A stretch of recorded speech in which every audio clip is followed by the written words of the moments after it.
आपल्या सर्वांचे नेते माननीय नितीनजी, माननीय श्रीधरराव गाडगेजी, माननीय रवीजी, शहापूरकर बहिणी, मंचावर या ठिकाणी उपस्थित रणधीरभाऊ सावरकर, चेनुभाऊ संचेती, डॉक्टर उपेंद्र कोठेकर, जगदीशजी गुप्ता, बंटीजी कुकडे, विदर्भातून आलेले सर्व अरविंदजींशी कधी ना कधी संबंध आलेले किंवा निकटचा संबंध आलेले सर्व कार्यकर्ता, भगिनी आणि बंधूंनो, सर्वप्रथम मी माननीय अरविंदजी शहापूरकर यांना विनम्र श्रद्धांजली अर्पण करतो आणि ही आपल्या सर्वांकरताच अत्यंत दुःखद अशा प्रकारचा हा प्रसंग आहे की अरविंदजींना श्रद्धांजली अर्पण करण्याकरता आपल्याला एकत्रित यावं लागत आहे. आपल्यापैकी प्रत्येकाजवळ अरविंदजींच्या संदर्भात काही ना काही आठवण आहे. कारण अरविंदजींचा स्वभाव असा होता की ते कार्यकर्त्याशी संपर्क नाही ठेवायचे, ते परिवाराशी संपर्क ठेवायचे. त्यामुळे त्यांचा संबंध हा कौटुंबिक असायचा आणि म्हणूनच कार्यकर्त्याच्या सुखदुःखामध्ये ते सम्मिलित असायचे आणि म्हणूनच एक वेगळ्या प्रकारचा संबंध हा प्रत्येक कार्यकर्त्यासोबत अरविंदजींचा आपण सर्वांनी बघितला. मगाशी संजय बंगालेंनी त्यांचा प्रवास सांगितला.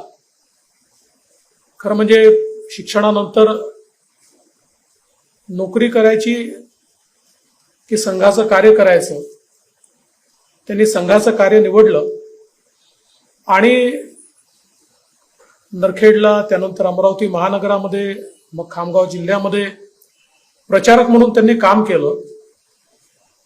आणि या सगळ्या दरम्यान त्या ठिकाणी एक कौटुंबिक जिव्हाळा हा त्यांनी निर्माण केला.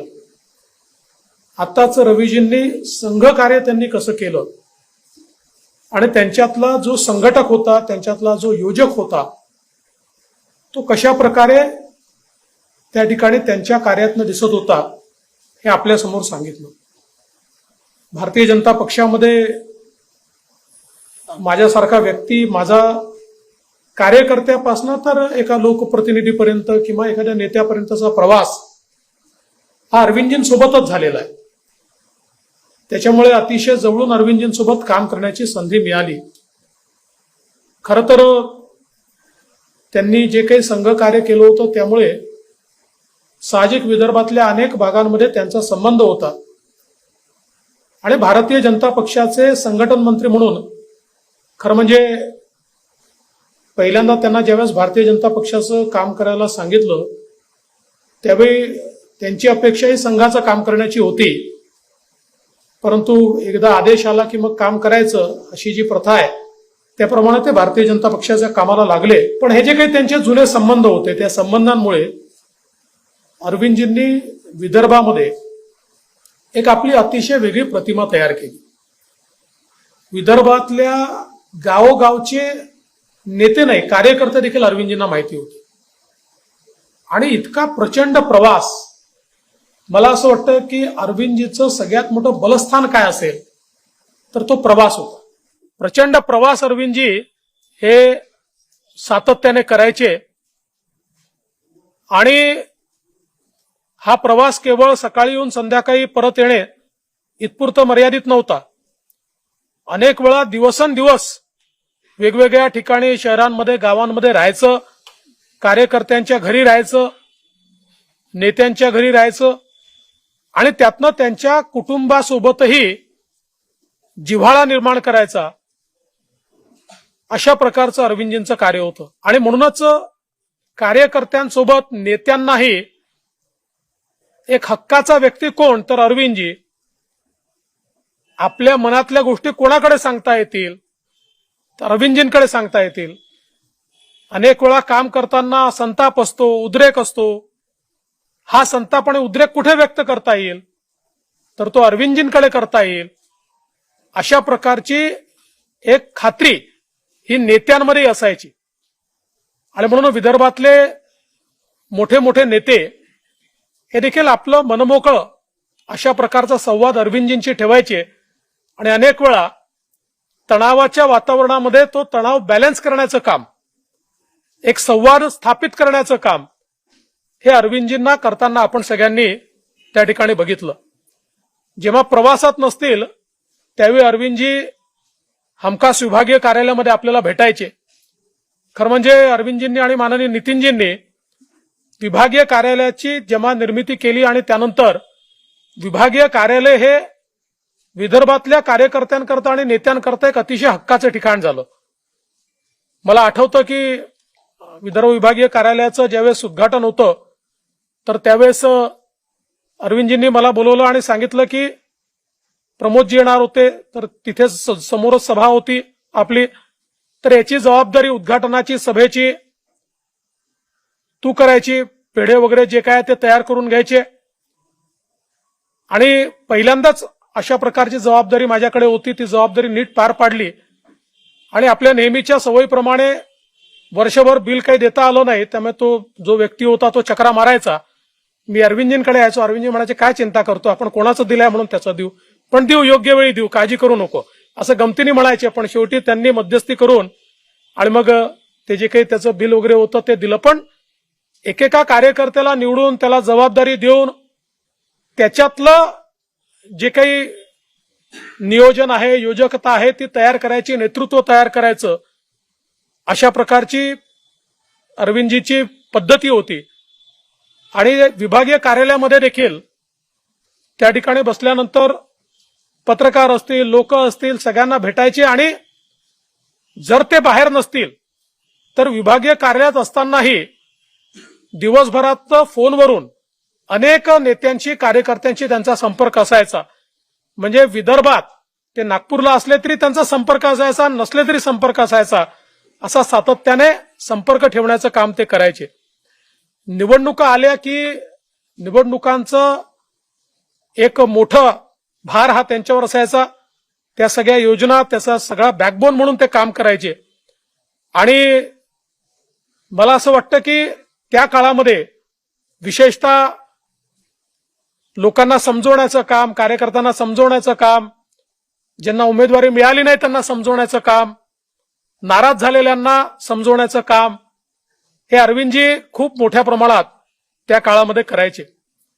खरं तर अनेक, जसं मगाशी संघटनेच्या संदर्भात सांगितलं, पद्धती अरविंदजींनी सुरू केल्या. विशेषतः विदर्भ विभागीय कार्यालयामध्ये लक्ष्मीपूजनाच्या दिवशी लक्ष्मीपूजन करायचं आणि माननीय नितीनजी आणि सगळे नागपूरचे कार्यकर्ते जिल्ह्यातले यांनी तिथे डबा घेऊन यायचा आणि तिथे जेवण करायचं. मला असं वाटतं की वर्षानुवर्ष आजही ती पद्धत चाललेली आहे. पण या पद्धतीमुळे कार्यकर्ता म्हणून एक जिव्हाळा हा निश्चितपणे त्या ठिकाणी निर्माण व्हायचा. आणि दिवाळीच्या निमित्ताने सगळे कार्यकर्ते आपापल्या घरचे डबे घेऊन त्या ठिकाणी येणार, त्या ठिकाणी जेवण होणार, त्याकडे गप्पा होणार, हास्यविनोद त्या ठिकाणी होणार. त्यातनं ज्याला आजच्या शब्दामध्ये बॉन्डिंग म्हणतो, अशा प्रकारचं त्यातनं तयार करण्याचं काम हे अरविंदजी करायचे. विशेषतः एक अजून गोष्ट अरविंदजींची म्हणजे वेगळी ही सांगितली पाहिजे की अरविंदजी आपल्या बुलढाणा जिल्ह्यात किंवा खानदेशातली जी मिरचीची भाजी आहे ती अतिशय उत्तम स्वतः तयार करायची आणि सगळ्यांना जेवायला बोलवायची. अरविंदजी मला असं वाटतं महिन्यातनं एकदा मिरचीची भाजी बनवायची आणि वेगवेगळ्या लोकांना जेवायला बोलवायचं. आणि त्यातनंही एक प्रकारचा जिव्हाळा हा तयार व्हायचा. आणि आम्ही वाट पाहायचो सगळे की आता अरविंदजी कधी मिरचीची भाजी बनवणार आणि आपल्याला जेवायला बोलवणार. त्यामुळे हा जो काही एक घरगुती कनेक्ट होता, एक संबंध होता, हा खरं म्हणजे अरविंदजींनी खूप मोठ्या प्रमाणात जोपासला. गावोगावी सगळ्या नगरपालिका असो, जिल्हा परिषदा असो, प्रत्येक ठिकाणचा कार्यकर्ता माहिती असल्यामुळे त्या ठिकाणी त्या कार्यकर्त्यांसोबत एक त्यांचा कनेक्ट असायचा. आणि त्यातनं त्या परिस्थितीमध्ये ज्या अडचणी उद्भवायच्या त्या अडचणी सोडवण्याचं काम हे अरविंदजी निश्चितपणे त्या ठिकाणी करायचे. आणि अनेक वेळा वाईटपणा घ्यावा लागायचा, अनेक वेळा नेत्यांचा वाईटपणा देखील घ्यावा लागायचा, कारण शेवटी अनेक वेळा अशी परिस्थिती यायची की दोन नेते हे वेगवेगळ्या भूमिका मांडायचे, त्यातली कुठली तरी एक भूमिका, आता ते संघटन मंत्री असल्यामुळे त्यांना काही राजकीय नेत्यासारखं त्यातनं अंग काढता यायचं नाही, त्यामुळे कुठली तरी एक भूमिका स्वीकारावी लागायची. मग त्या भूमिका स्वीकारल्यानंतर कधी कधी दुसरा नेता टोकाचा त्या ठिकाणी नाराज व्हायचा, पण नाराज झालेल्या नेत्याच्या घरी जाऊन त्या ठिकाणी पुन्हा एकदा आपला जिव्हाळा हा कायम करायचा, अशा प्रकारचा त्यांचा नेहमी प्रयत्न असायचा. मला आठवतं की एकदा अहमदाबादला कार्यकारिणी झाली होती आणि अहमदाबादच्या कार्यकारिणीच्या वेळी अरविंदजी म्हणाले आपण आता इथनं जीप घेऊन जाऊ, आणि मग त्यांच्याकडची जी जीप होती त्यातल्या सगळ्या सीटा काढल्या, म्हणाले जास्त लोक आपल्याला बसायचं, सीटवर बसता नाही येणार, आणि मग त्या सीटा काढून त्याच्यामध्ये गाद्या टाकल्या. त्या गाद्यांमध्ये आम्ही म्हणाले आता इथनं आपण खामगावला जाऊ, खामगावला गेल्यावर तिथनं भाऊसाहेबांना घेऊ आणि तिथनं आपण अहमदाबादला जाऊ. मग आम्ही त्या जीपमध्ये त्या गाद्या बिद्या टाकून म्हटलं आम्ही कसे मागणार, तुम्ही बसा, काय होत नाही. असं करून 9 लोक त्या जीपमध्ये गाद्या बिद्या टाकून त्यात आम्ही आपलं खामगावला जाऊन त्या आमच्या गर्दीत परत भाऊसाहेबांना घेतलं आणि त्या ठिकाणी अहमदाबादला गेलो. असे अनेक प्रयोग हे अरविंदजी सातत्याने करायचे, पण त्यातनं त्याचा मूळ उद्देश असायचा की एक सगळ्यांसोबत एक जिव्हाळा तयार झाला पाहिजे, कौटुंबिक संबंध तयार झाला पाहिजे, एक टीम स्पिरिट तयार झालं पाहिजे. अशा प्रकारचं टीम स्पिरिट तयार करण्याचं काम ते करायचे. खरं म्हणजे संघटन मंत्री म्हणून कशा प्रकारचं काम केलं पाहिजे याचं उत्तम उदाहरण म्हणजे अरविंदजी त्या ठिकाणी होते. मला आठवतं की एकदा अरविंदजीची सवय होती की कोणी काही म्हटलं तरी ते असे स्मित हास्य करायचे, हसायचे. एक दिवस प्रमोदजी त्यांना असं म्हणाले की अरविंदजी तुमचं जे काही हास्य आहे हे मोनालिसा सारखं आहे, हे कशा करताय, म्हणजे योग्य ते करताय की अयोग्य ते करताय, तुम्हाला पटलाय की नाही पटलाय हे हास्यातनं समजत नाही, त्यामुळे नेमकं काय ते तुम्ही सांगा. पण मला असं वाटतं की असा कुठलाही प्रसंग, कितीही कशाही प्रकारचा प्रसंग आला तरी तो आपल्या स्मितहास्याने आणि त्या ठिकाणी परिस्थितीत डळमळीत न होता ते त्या ठिकाणी तो प्रसंग निश्चितपणे झेलायचे. खरं म्हणजे पहिल्या अपघाताच्या वेळी तो देखील अतिशय भीषण अपघात होता, त्यातनं अक्षरशः ईश्वराच्या कृपेने अरविंदजी वाचले. पण आपल्यापैकी अनेकांना लक्षात असेल की ऑरेंज सिटी हॉस्पिटलला अरविंदजी त्यावेळी ऍडमिट होते आणि अक्षरशः विदर्भातल्या कार्यकर्त्यांची रीग असायची, मिळा लागलेला असायचा त्या ठिकाणी, आणि त्या सगळ्या कार्यकर्त्यांच्या नेत्यांच्या सगळ्यांच्या प्रार्थनांनी अरविंदजी त्यावेळेस त्या अतिशय भीषण अपघातातनं वाचले. पण अर्थातच एक संघटन मंत्री म्हणून, संघटक म्हणून ज्या ताकदीनं ते काम करू शकायचे तेवढ्या ताकदीनं ते काम करू शकणार नव्हते, कारण निश्चित काही शारीरिक क्षमता त्यातनं कमी झाल्या होत्या, पण मानसिक क्षमता पूर्ण कमी झाली नव्हती, ती जशी तशीच होती. त्यामुळे जसं हालचाल करता यायला सुरुवात झाली किंवा जसं थोडं शक्ती आली तसं अरविंदजीने काम मागून घेतलं आणि काम करणं सुरू केलं. मला असं वाटतं की खरं म्हणजे पहिल्या अपघातामध्ये त्यांच्यातल्या संघटक जो आहे त्याचा जीव, त्याची शक्ती कमी झाली, पण दुर्दैवाने दुसऱ्या अपघातात मात्र अरविंदजीच आपल्यातनं निघून गेले. या सगळ्या दरम्यान ज्येष्ठ आघाडीचं काम त्यांनी हातामध्ये घेतलं. मला असं वाटतं की ज्येष्ठ आघाडीत इतका फिरणारा ज्येष्ठ आघाडीचा नेता कुठला झालाच नाही. गावोगावी फिरून सगळ्या जुन्या लोकांशी कनेक्ट होतात त्या ठिकाणी. पण अनेक वेळा डॉक्टर कोठेकरांना समजावं लागायचं की, कारण भीती वाटायची की यांच्या तब्येतीला झेपेल की नाही एवढं फिरणं. मग ते सांगायचे की अरविंदजी कमी फिरा थोडं, पण अरविंदजी काही ऐकायचे नाही, कारण त्यांचा प्राणच हे संघटन होतं, त्यांचा प्राणच लोकांशी संपर्क होता, त्यांचा प्राणच लोकांशी संबंध होता. अरविंदजींकडे आपल्यापैकी अनेकांना माहिती आहे की खरं म्हणजे आता कालच महालक्ष्म्यांचा सण झाला, वर्षानुवर्ष आपल्यापैकी अनेक लोक अरविंदजींकडे महालक्ष्मीच्या प्रसादाला आपण जात होतो. सगळ्या लोकांना आपल्या परिवारासोबत सामावून घ्यायचं यात अरविंदजींची हातोटी होती. आणि जे काम हातात घेतलं, मंदिराचं काम हातात घेतलं तर मंदिर पूर्ण करायचं, शेती करायची तर शेतीमध्ये प्रयोग करायचे, शेतीमध्ये स्वतःला झोकून द्यायचं. म्हणजे कुठलंही काम अर्ध्या मनाने कधी अरविंदजींनी केलं नाही, ते पूर्ण मनाने कुठलंही काम त्या ठिकाणी करायचे. आणि म्हणूनच मला असं वाटतं की अतिशय आपल्या सगळ्यांना त्यांचं जाणं म्हणजे कदाचित आपल्यापैकी अनेकांचा संपर्क गेल्या काही वर्षात त्यांच्याशी कमी झाला, पण तो कमी झाला असला तरी अरविंदजींबद्दलचा जिव्हाळा, त्यांच्याबद्दलचं प्रेम हे कधी कमी झालं नाही. कारण त्यांच्या सोबत ज्यांनी काम केलंय त्यांनी ते अनुभवलेलं आहे. जातीच्या पातीच्या पलीकडे, गरीब श्रीमंताच्या पलीकडे कार्यकर्ता हा त्यांचा जीव की प्राण होता आणि त्याच्याशी संबंध, त्याच्याशी संपर्क हेच खरं त्यांच्या कामाचं सूत्र होतं.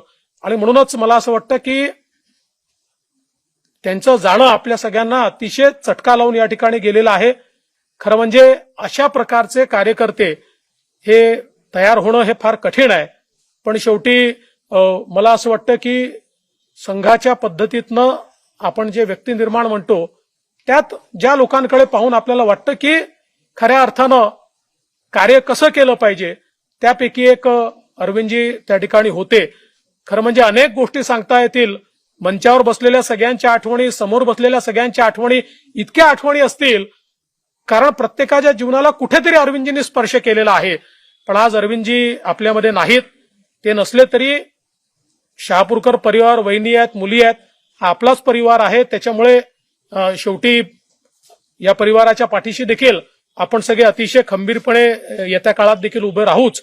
पण मला असं वाटतं की आजच्या या प्रसंगी यापेक्षा अधिक न बोलता मी त्यांच्या आठवणींना उजाळा देत असताना आपल्या सर्वांच्या वतीने अरविंदजींना अतिशय विनम्र अशा प्रकारची श्रद्धांजली अर्पण करतो आणि माझं बोलणं संपवतो. धन्यवाद.